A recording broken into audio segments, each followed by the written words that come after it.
Hi everyone, my name is Gashao. In this video and series of videos, I'm going to lecture this grade 12 chemistry textbook. Part of the reason is that I was involved in the preparation of this textbook. My name is listed over here. At that time I was a lecturer in chemistry, but now I did already my PhD in organic chemistry. The reason that I am motivated to do this is I invested significant amount of time for the preparation of this textbook. I thought that if I prepare a series of lectures, these lectures may help many students to prepare for the national exam. So the motivation here is that these videos generally help students across Ethiopia to prepare for their national exam. So that is the whole intention of preparing these lectures. So if you think that this is relevant, please share these videos to the students or who are grade 12 or grade 11. I know that there are experiments in the book. This experiment should be done in the laboratory. I cannot do that one here, but all the rest, all the topics, concepts, I'll try to explain as much as I can. I'll use PowerPoint animations to clarify some of the concepts. So using these tools, hopefully I will help students to understand these chemistry concepts. So if you think this is relevant, please share these videos. With that said, now let's get started with the book. This book has 6 units. The first unit is about solutions. This is the biggest one, 30 periods. The second one, the second unit is about acid-base equilibria, 26 periods. The third one is Introduction to Chemical Thermodynamics, which is 12 pairs. This one is the list. And then there is Electrochemistry, 21 periods. Some Elements in Nature and Industry, 17 periods. And the last one is about Polymers, which is 14 periods. So in general, the first 4 units, from Solution to Electrochemistry, these are usually the standard general chemistry topics. These are usually covered in college level or university level general chemistry courses. Unit 5, which is Some Elements in Nature and Industry, this is usually covered in inorganic chemistry. And the last chapter, which is Polymers, this is usually discussed or covered in organic chemistry, or some of the topics are in biochemistry. So now let's start the first unit. The content of the first unit is indicated here. It's pretty much large, but for convenience I divided them into 6 sections. The first section is 1.1 and 1.2. Second section is 1.3. Third one is 1.4. Fourth one is 1.5. This part is section 4. Now this one is section 5, and the last one is 6 section. So in general I just divided them into 6 sections for convenience to prepare videos. What are the objectives of this unit? We need to pay attention for objectives, because the book is mainly written based on the objectives. At the end of this unit, you will be able to know the types of solutions. There are 7 different types of solutions, so you need to know that. You need to understand the process of solution formation, rate of solution, heat of solution, solubility, all these terminologies. You need to describe the dependency of solubility on the temperature and pressure of a solution. So there are factors affecting the solubility of a solute. Say for instance, temperature affects the solubility of solid, liquid and gas solutes. but pressure affects the solubility of gaseous solids, not the others. Pressure has very little effect for solubility of solids and liquid. The other thing is you need to know how to solve problems involving the concentration of solutions to express the results in various units. So you learn about molarity, normality, mole fraction, percentage, and so on. And you also need to know how to convert one concentration unit to the other. There are rules, so you need to know that. This is another expectation.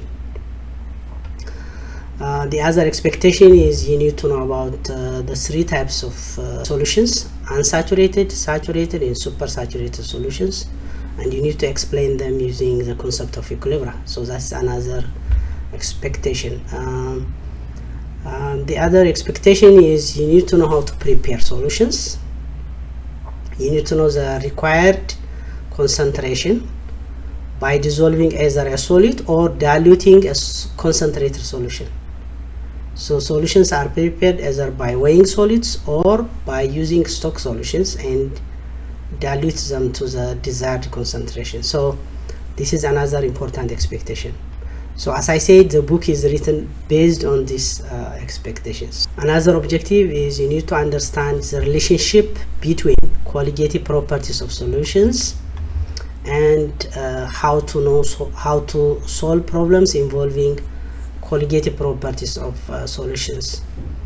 So in colligative properties, you are going to learn about vapor pressure lowering, boiling point elevation, freezing point depression, osmotic pressure, and there are also calculations using these colligative properties.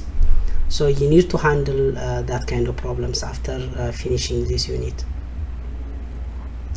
And the last one is in fact very broad. So in general, you need to give some time to read about the objective of each unit, and then you need to check your progress at the end of the unit. Just make sure you achieve each of these goals. So now let's start with the first section, which is about homogeneous and heterogeneous mixtures. So at the end of this section, you'll be able to define the terms like mixture, what a mixture is, homogeneous, heterogeneous, solid, solvent, and solution. The second expectation is you should be able to distinguish between homogeneous and heterogeneous mixture. So at the end of this section, you should be able to distinguish homogeneous and heterogeneous mixtures. Third one is you should be able to describe what a suspension is and a colloid is, and you should be able to distinguish them too. So now let's get started. So what is a mixture? A mixture is a combination of two or more pure substances. So what are pure substances? Pure substances are either elements or compounds. So mixtures are the combination of two or more pure substances by physical methods or by physical means, so that each substance or each component in the mixture retains its properties. So that is the definition of a mixture. It's a combination of two or more pure substances. The combination is by physical means, and each component in the mixture retains its properties. So we call that a mixture. A mixture is divided into two, as heterogeneous or homogeneous. In the case of heterogeneous mixture, the mixture is non-uniform. If you go from one region to the other region, you will see variation. So they vary from one region to the other region. So such kind of mixture, we call them heterogeneous mixture. In the case of homogeneous mixture, you'll have uniformity across different regions. So you'll have the same composition throughout the mixture. So that kind of mixture, we call it homogeneous or single phase mixture, the other definition of homogeneous mixtures. Now let's see examples.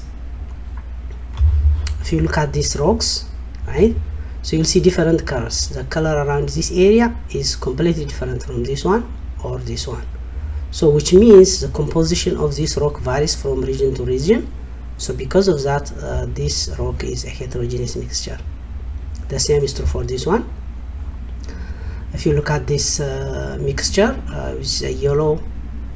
This is iron filings and sulfur mixture. So if you look at this area is kind of yellowish, this is kind of blackish. So the composition varies across the region. So this kind of mixture in general is called heterogeneous. For homogeneous, if you look at this cup of tea, if you take a sample from the top, middle and the bottom, hopefully you'll have the same composition. A mixture that has the same composition throughout the mixture, we call it a homogeneous mixture. So by now you should be able to define mixture, heterogeneous and homogeneous mixture. That's the goal of the first objective. Now let's go further. Example for homogeneous mixture is solution. Heterogeneous mixtures, colloids and suspensions are heterogeneous mixtures. If you look at the particle size, in the case of solutions, the particles are atoms, molecules or ions. But in the case of colloids, they are group of molecules or big molecules.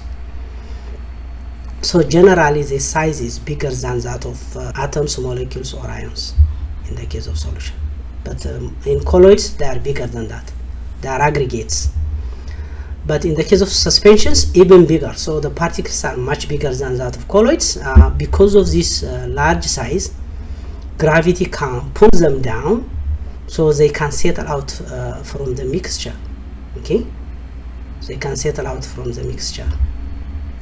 So this kind of mixture we call them suspension. But the challenge is colloids. In the case of colloids, the particles are uniformly distributed, and so the particles are small. The particles are small and uniformly distributed. But compared to solutions, colloid particles are much bigger. But one important property of colloids is that distinguishes them from a solution is they can scatter light. That is a very important property to distinguish a colloid from a solution. Let's see some examples of solutions. Salt in water. This is sodium chloride in water, say for instance. This is a solution. Clean air, which means nitrogen is your solvent, and oxygen and trace gases are the solids. Alloys are generally solid solutions. So these are examples of solutions. For colloids, smoke, cloud, fog, milk are colloids. But for suspensions, say for instance you have a mixture of sand and water, this is a suspension. The sand can settling out from the mixture. It's like muddy water, flour in water, paint in water, milk of magnesia, which is magnesium hydroxide. Magnesium hydroxide is insoluble in water, so it can easily settling out from the mixture. The other terminology you need to know is solute and a solvent. So generally, if you have a solution, you will have a solute and a solvent. The solute is the dissolved substance, and the solvent is the substance that dissolves any substance or the other substance. Now the big question is, how do you distinguish a solute and a solvent? So there are two guidelines. If both the solute and the solvent are in the same phase, say liquid, solid, or gas, in that case you have to look at amounts. The larger amount is the solvent, the smaller amount is the solute. But there are cases where the solute and the solvent are in different phases. In that case, the solvent is the one that determines the phase of the solution. So now let's see these examples to make it clear. Let's say in this example, the first example, you have a mixture of 40% of water, which is liquid. Water is liquid. Ethanol is 60%, which is also liquid. In this case, both of them have the same physical state, liquid. In this case, we need to look at the one that has larger amount as a solvent. Ethanol is larger than water, so ethanol is a solvent. Let's see another example. You have a solution containing 80 grams of table sugar, which is solid, 20 grams of water, which is a liquid. So the solution is liquid, obviously.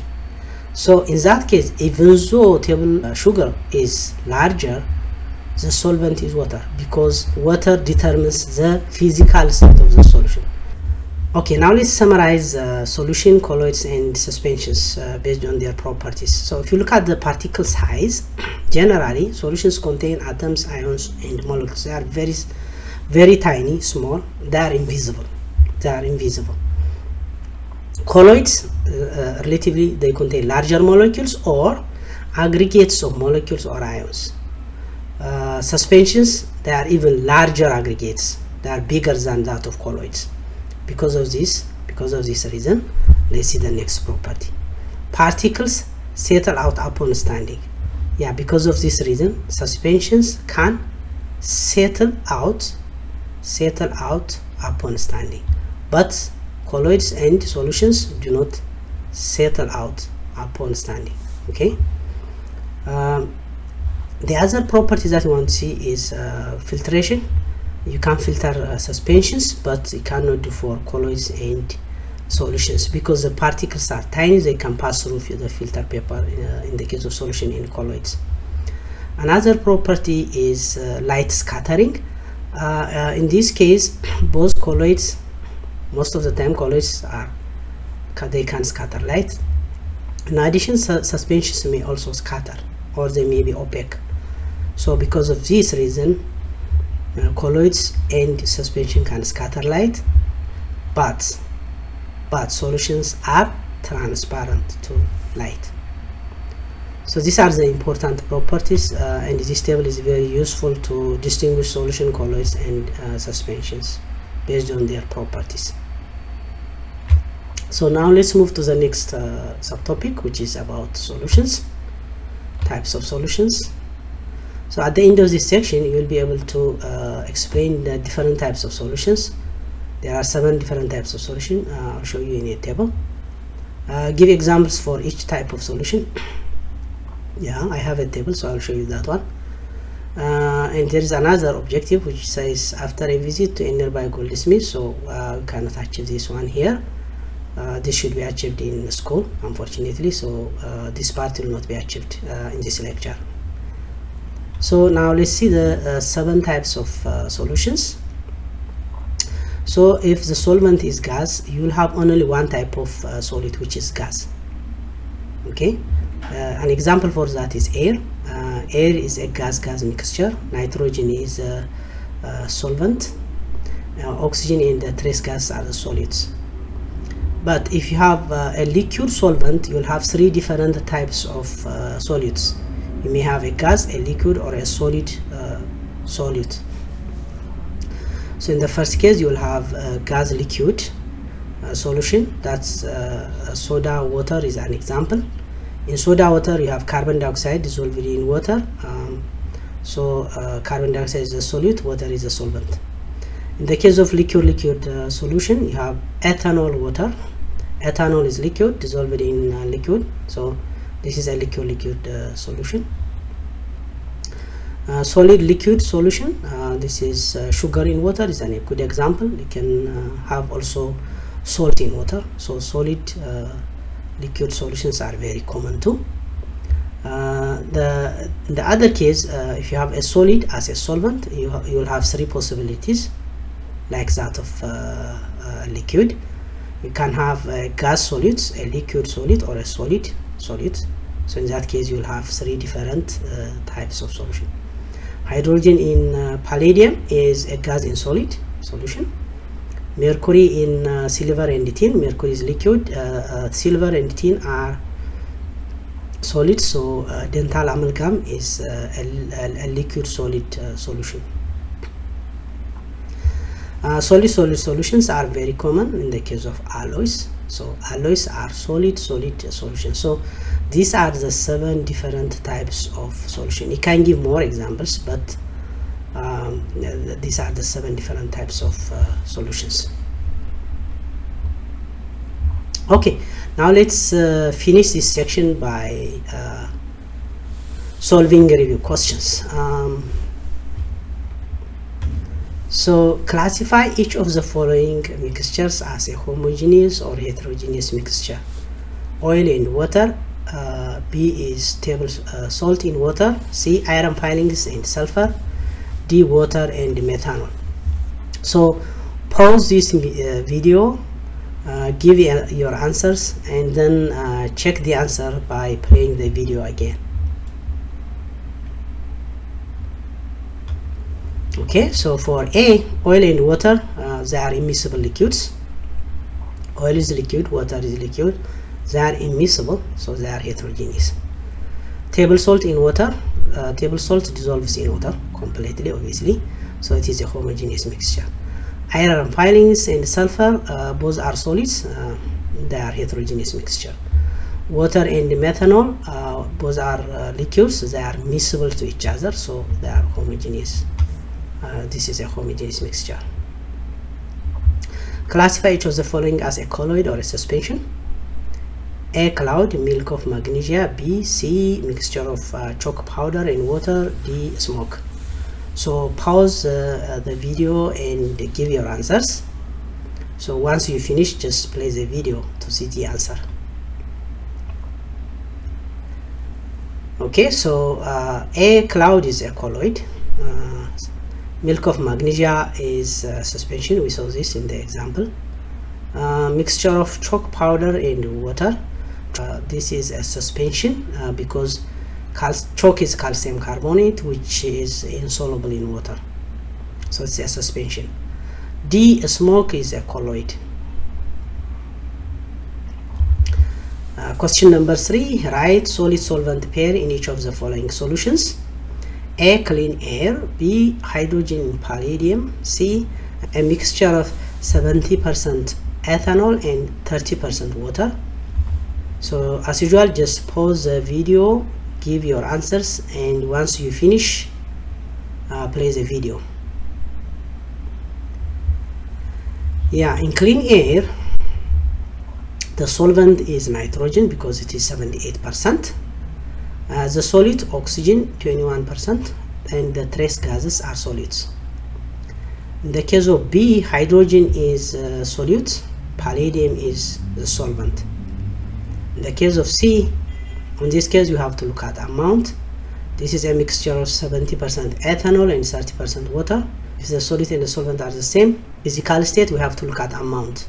So here ethanol 70% is the solvent, 30% water is the solute. The fourth one, what are the possible physical states of solids and solvents in A, gaseous solutions, B, solid solutions, C, liquid solutions? So just pause the video, give your answers. Once you finish, play again to see the answer. Okay, so in the case of gaseous solutions, you will have a gas solute and a gas solvent. That's the only option you have. For solid solutions, you will have a gas, liquid or solid as solids, which is dissolved in a solid solvent. For C, liquid solutions, you'll have gas, liquid and solid solids in a liquid solvent. So in the case of gaseous solutions, you'll have only one option. In the case of solid solutions, you'll have 3 options. In the case of liquid solutions, you'll have 3 options. How do you distinguish a solution from a colloid? B, a colloid from a suspension. So pause the video, give your answers, and then play the video to see the answers.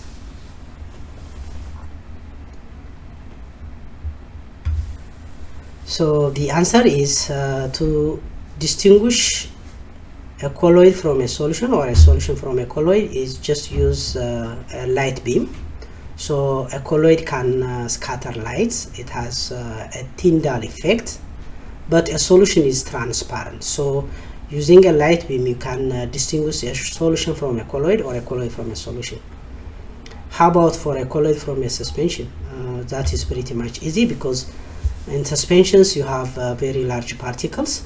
They can settle out on standing, but colloid remains in the mixture, so because the particles are very tiny. So colloids contain smaller particles that do not settle out from the mixture on standing. So that's how you distinguish a colloid from a suspension. That's it for today. I'll see you in the next video.